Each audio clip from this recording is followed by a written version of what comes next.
2018 started out really, really strongly. 2017 had been quite strong, and people hadn't been.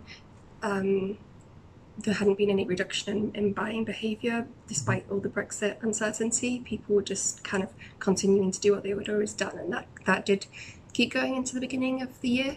But then there was the long, hot summer, which did have some financial uncertainty. A few businesses that didn't work out at all, and those businesses aren't with us anymore. We did see difficulties with some clients, but we really tried to use that time to build brand awareness and to keep investing. There's some temptation with some businesses to, when you start seeing a reduction in conversion rates, just to save the budget and say, okay, we're not going to spend any money now, we're just going to put it all into the sale periods. We know that we can get that ROI and keep getting the return on investment that they would usually expect.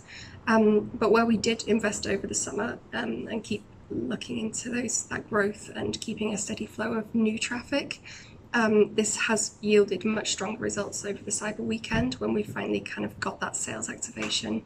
And I think that's going to continue to pay off in the December and January sales. Brilliant. So even though the beginning of 2019 might be a period for reflection, actually sort of reaping the rewards of 2018's activity as well. So yeah, exactly. We've really seen that when people have finally started to buy in a strong way again after, especially August and September, being a little bit down, it's been way over and above what we could have hoped for, and I think that really is what the money that we invested in that time when things weren't as strong. That's brilliant.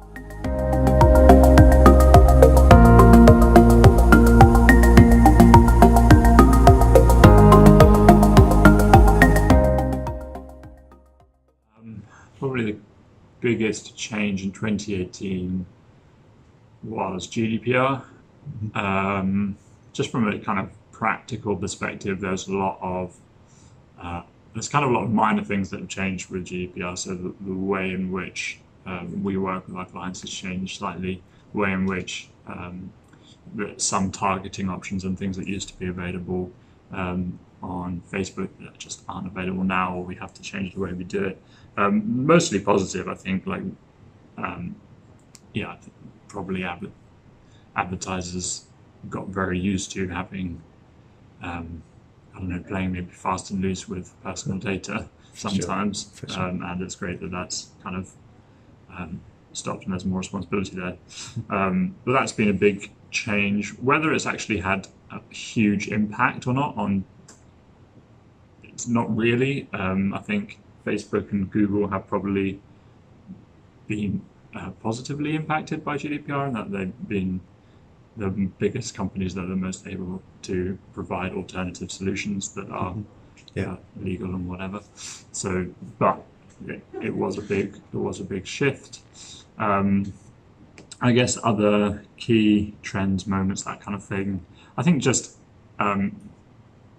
the growth of Instagram has been huge in the last 12 or 24 months. Probably when I started at Genie a couple of years ago, it was maybe a 400 million person platform. Now it's over 1 billion. So it's that as a channel has exploded, and stories on top of that as a format that we weren't really talking about last year, maybe not quite last year, but around this time last year, I think I remember sitting in a presentation by the head of Instagram Stories at the Mexico event in Cologne, and it was a lot of that information was like new to a lot of people in that room. Right. And now it's huge. It's an everyday ad. So yeah, that kind of has been a big shift. So the shift of vertical video, I guess, or vertical storytelling, full screen experiences, that kind of thing, that's increasing a lot.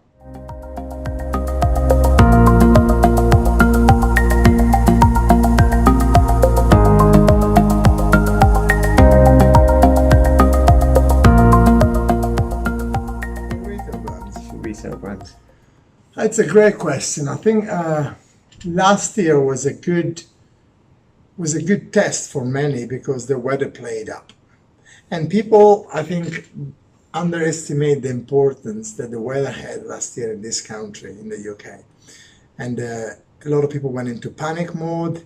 Sales were not coming in. It was hot. It was the hottest it's ever been. It's the driest it's ever been. And there's two, in my opinion, this is very much an opinion because it's based on, there's no data you can base it on.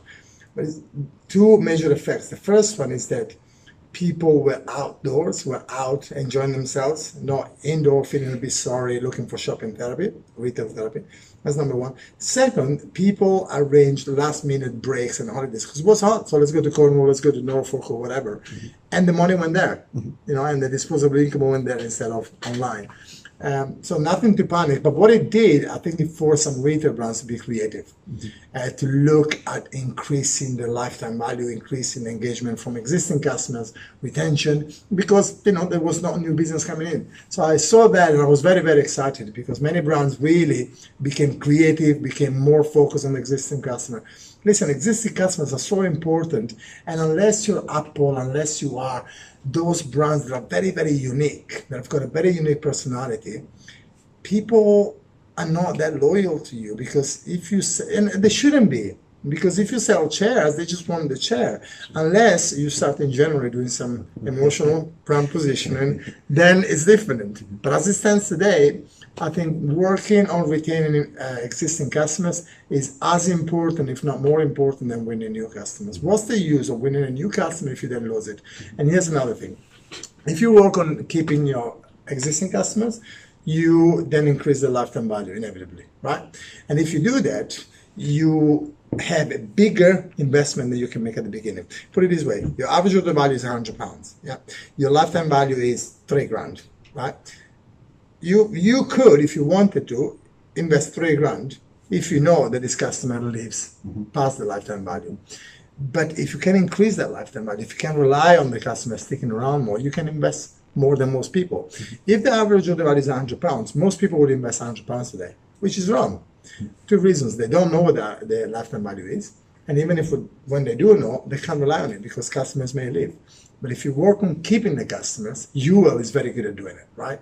They've got this communication to the existing customers that make you feel special. They can do even more. If you're watching here, what I would do, I've been a customer for, probably since I came out, send me a new bottle. Not that I need it, I've got 150,000 plastic bottles from my gym, but send me a new bottle. You've been with us for a couple of years. We thought you might do with a new bottle and a new t-shirt. It costs you £3.50. I spend £70 a month. So anyways, but that kind of stuff goes a long way.